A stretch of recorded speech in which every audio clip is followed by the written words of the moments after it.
नमस्कार, मी पुण्यावरून संगीता तिवारी. आत्ताच मी माननीय मनसेचे अध्यक्ष राज ठाकरे यांची पोस्ट वाचली. खरंच खूप बरं वाटलं. म्हणजे मी पहिला नेता पाहिला की ज्यांनी खरंच उद्विग्न मनाने काहीतरी लिहिलं आहे. आपल्या मुलीबाळी वाचल्या पाहिजेत, आपल्या महिला भगिनी वाचल्या पाहिजेत, आणि ते खरंच कुठेतरी सरकार जागं होईल किंवा अधिकारी जागे होतील असं वाटतंय. आणि तसंच आता मंत्रिमंडळामध्ये एक मीटिंग झाली असंही ऐकलंय की ज्याच्यामध्ये आपले मुख्यमंत्री देवेंद्र भाऊ फडणवीस यांनी काही आदेश दिलेले आहेत की पेरोल मिळाला नाही पाहिजे. लैंगिक अत्याचारांच्या घटनांमध्ये जे आरोपी आहेत त्यांना पेरोल मिळाला नाही पाहिजे. ते ऐकून खरंच बरं वाटलं.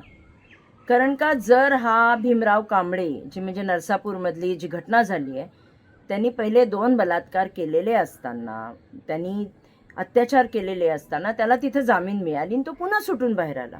म्हणजे त्याला कळालं की मी काहीही केलं तरी मला काही होत नाही.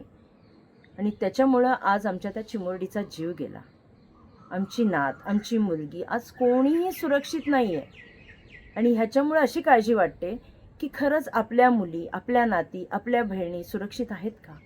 आज महिला नोकरीला जातात, रात्री अपरात्री घरी येतात, एकट्या असतात. मग अशा वेळेस काय? अशा वेळेस घरच्यांचा जीव धक धक धक धक होतो की बाबा माझी मुलगी व्यवस्थित घरी येते का नाही. आमची नात जर बाहेर खेळायला गेली गार्डनमध्ये तरी मनात येतं की बाबा कोणी तिला घेऊन तर नाही जाणार, काही होणार तर नाही. आणि जी नसरापूरची घटना पाहिल्यानंतर तर म्हणजे जी बिचारी आजोळी आपल्या सुट्ट्या, उन्हाळ्यान सुट्ट्यांमध्ये आजोळी मजा करायला जाते आजी आजोबांकडे, तिच्यावर एवढा भयानक प्रसंग, एवढी क्रूरतेने, निर्ममतेने तिची हत्या होते. म्हणजे त्या मायमाऊलीला, त्या बापाला, छोटे छोटे ते दोघं पण छोटेत, आम्ही पाहिले तेही छोटेत. काय झालं असेल त्यांच्या 9 महिने उदरात ती मूल त्याच्या होतं आणि त्याच्यानंतर अशा अवस्थेत त्या आईला त्या मुलाला पाहणं फार कठीण होतं. आणि अशा वेळेस अधिकारी आणि सरकार जर रिॲक्ट होत नसेल ना, तर कुठेतरी आतनं चीड निर्माण होते की काय करायचं आम्ही यांचं, काय करावं, कुठनं आम्ही, म्हणजे आम्ही एक तर सरकार लाडक्या बहिणी महिला सन्मानाच्या गोष्टी करतं. ही कसली लाडकी बहीण? लाडकी बहिणीची मुलगी सुरक्षित नाही, लाडकी बहिणीची नात सुरक्षित नाही. कसली लाडकी बहीण? नको आम्हाला पैसे, आम्हाला सुरक्षितता द्या. आम्हाला सुरक्षितता द्या देवाभाऊ, एकनाथ भाऊ, आम्हाला सुरक्षितता द्या. आमच्या नातीबाळींना, आमच्या मुलींना, आमच्या बहिणींना आम्हाला सुरक्षितता द्या. कारण का हे असे जे राक्षस पेरोलवर सुटतात किंवा हे राक्षस जामीन घेऊन बाहेर येतात ना, ते पुन्हा पुढचा एक बलात्कार करायला, पुन्हा एका मुलीला बळी करून टाकतात. आणि ते थांबवा. आणि ते तुम्ही थांबवू शकता.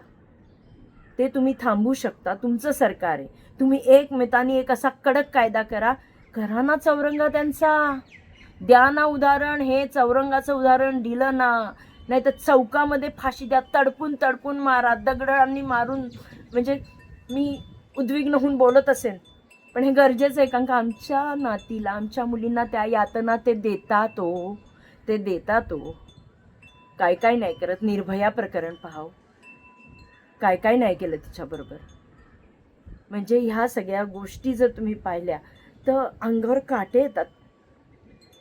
तेव्हा कडक कायदा करा, चौरंगा करा. यांचा चौरंगा करा. यांना दुसरी शिक्षा नाहीच. नाही त्यांचं लिंग कापून सोडून द्यायला.